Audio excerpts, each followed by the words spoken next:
I want to talk about this freshman year and kind of move it into high school a little bit. So as I'm looking through the state meet results, I love a good story, and I probably enjoyed this story more than you enjoyed writing it. But when you have a kid that is eventually going to arrive on the list of, my 75 greatest swimmers of the last 75 years, and you find that he took dead last in his very first event at the state meet, again, you probably didn't enjoy that part of the story as much as the end of the story, but it set the beginning, and let's keep in mind, you swam 2 events at the Class A state meet. As a freshman, you went 4:54 in the 500 also. So by no means were you struggling. We're not going to write that story. It takes a very good young swimmer just to get to the Class A state meet in a couple of events. But it's not like it all happened for you right away and that there was a building process. What do you remember about that first state meet and kind of walking in and swimming with the Titans? Yeah, so so I had big expectations. I was like in there and I'm like, I'm gonna, go in there and introduce myself. I was, had just these high hopes, and that dual meet season, got some cuts and different events, and I was like, and I think some of that was, a lot of it was just internal pressure and expectations. And, I think the year before is when John went in and won as a freshman. John Cohen won the 500 free. So I don't remember a lot. I do remember, in fact, I don't even remember what my first event was. Was it 200 IM maybe? I had you in the 200 IM at roughly 206 high. Yeah. So, that one was what it was. I remember the 500. I jumped in. I remember the lane I was in at Michigan State. I jumped in the water. My goggles, I had one of these do like a flip like that. So I had 2 aquariums on my eyes. And that kind of stuff happens to everyone at some point. I don't even know if that mattered. I probably would have swam about the same time, but it was, 4 minutes and 50 some seconds of just this agony of like, oh no, I wrecked the meet, it's over. And I hit the wall and I had this time, and I was just devastated. Like I got out of the water, I talked to my coach as long as I could. I was so upset. Like I remember, grabbing a towel. I went into the men's locker room and threw up.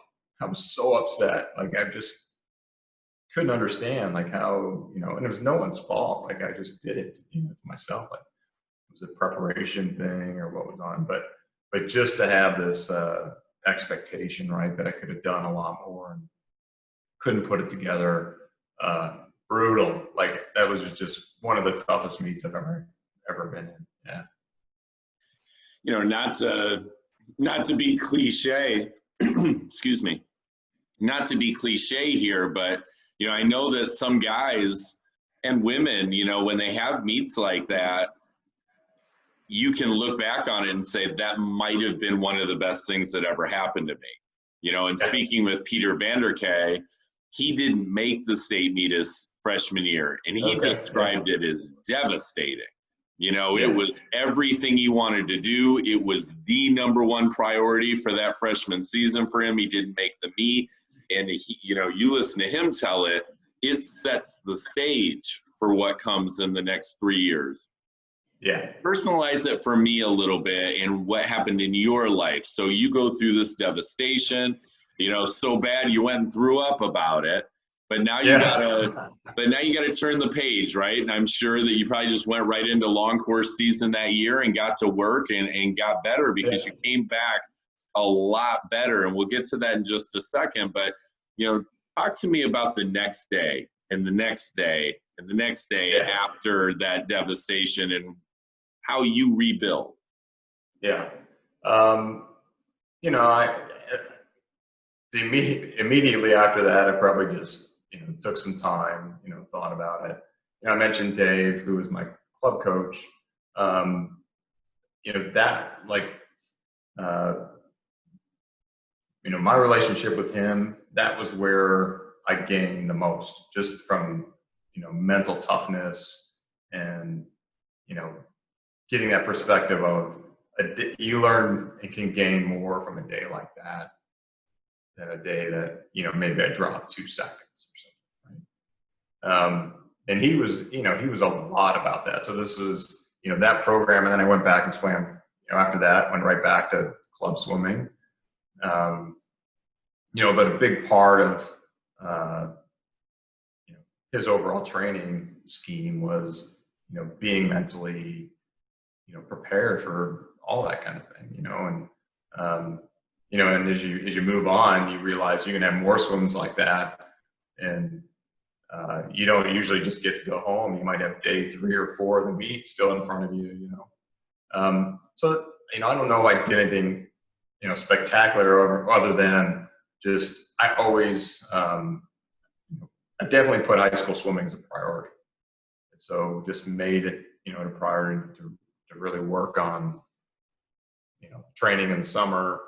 That next, you know, my sophomore year is really when I kind of had some breakthrough swims. So that was it. Just got back to work. Yeah, and I see those breakthrough swims here. So, you know, a little history lesson for, you know, anybody that might not be as familiar with you. So you come back, you shift from the IM to the 200 free as a sophomore. You go 143.1 to make the championship final.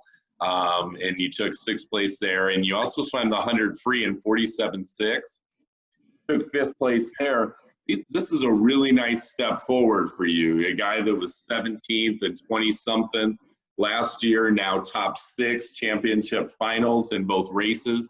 You know, I know it's tough to separate each of those individual years, but it's clear you're kind of finding yourself here as a sophomore, as probably about a 16-year-old. Yeah, that thing started getting a lot more fun then, right? It started coming together. And I can't remember, I mean, it was 30 years ago, but I can't remember if it was